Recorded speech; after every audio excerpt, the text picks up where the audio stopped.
কবরে হাজার মানুষ শুয়ে আছে, কবরে পাশাপাশি হাজার মানুষ শুয়ে আছে।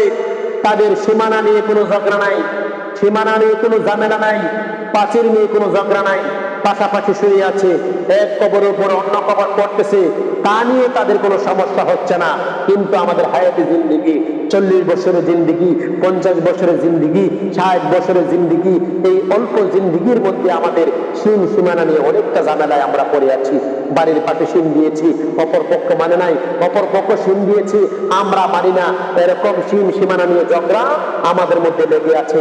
আধা হাত জায়গার জন্য, 4 আঙ্গুল জায়গার জন্য আমরা জমি নিয়ে ফাসাদ করতেছি, ঝগড়া করতেছি, অথচ এইগুলো আমাদের কোনো কাজেই আসবে না। যদি আমাদের জমি দখল করতে হয়, যদি আমাদের কোনো জমি দখল করতে হয়, ইমামুল আম্বিয়া রাসূল পাক সাল্লাল্লাহু তাআলা আলাইহি সাল্লাম বলেছেন, তোমরা জান্নাতের জায়গা দখল করো, জান্নাতের জমি দখল করো, জান্নাতের জায়গা তোমরা দখল করো। ওই দিক দিয়ে আমাদের কোনো খেয়াল নাই।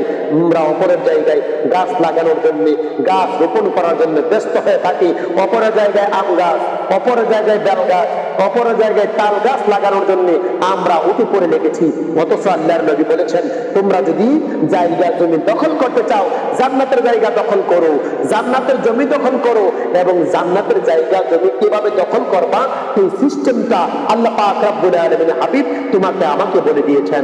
রাসূল পাক সাল্লাল্লাহু তাআলা আলাইহি ওয়াসাল্লাম বলেন, তিরমিজি শরীফের 3465 নম্বর হাদিস, তিরমিজি শরীফের 3465 নম্বর হাদিস, হযরত জাবির রাদিয়াল্লাহু তাআলা থেকে বর্ণিত। তিনি বলেন, রাসূল পাক সাল্লাল্লাহু তাআলা আলাইহি ওয়াসাল্লাম বলেছেন, তোমরা যদি কেউ জান্নাতের জমি দখল করতে চাও, তোমরা যদি কেউ জান্নাতের জায়গা দখল করতে চাও, তোমরা যদি একবার বলো সুবহানাল্লাহিল আযীম ওয়া বিহামদিহি, তাহলে তোমার জন্য আল্লাহ পাক রব্বুল আলামিন জান্নাতে একটি খেজুর গাছ লাগানোর ব্যবস্থা করে দিবে। তুমি যদি দুইবার বলো সুবহানাল্লাহিল আযীম ওয়া বিহামদিহি, তোমার জন্য আল্লাহ পাক রব্বুল আলামিন জান্নাতে 2টি খেজুর গাছ লাগানোর ব্যবস্থা করে দিবে। তুমি যদি দৈনিক 100 বার পড়ো সুবহানাল্লাহিল আযীম ওয়া বিহামদিহি, তোমার জন্য আমার আল্লাহ জান্নাতে 100 খেজুর গাছ লাগানোর ব্যবস্থা করে দিবে। তুমি যদি দৈনিক 1000 পড়ো সুবহানাল্লাহিল আযীম ওয়া বিহামদিহি, তোমার জন্য আমার আল্লাহ 1000 খেজুর গাছ জান্নাতে লাগানোর ব্যবস্থা করে দিবে। ওই হাদিসের দিক দিয়ে আমাদের কোনো খেয়াল নাই। আমরা এই দুনিয়াতে অন্যের জায়গা কিভাবে দখল করা যায়, এই জিনিসটা নিয়ে আমরা ব্যস্ত থাকি। আধা হাত জায়গা, 1 বিঘত জায়গা জমি দখল করার জন্য আমরা ঝগড়া করি। সীমানা নিয়ে আমাদের মধ্যে অনেকটা ঝামেলা সৃষ্টি হয়ে যায়। হাজার হাজার মানুষ শুয়ে আছে, বাবা কবরে শুয়ে আছে, ঝামেলা নাই, দাদা কবরে শুয়ে আছে, ঝামেলা নাই।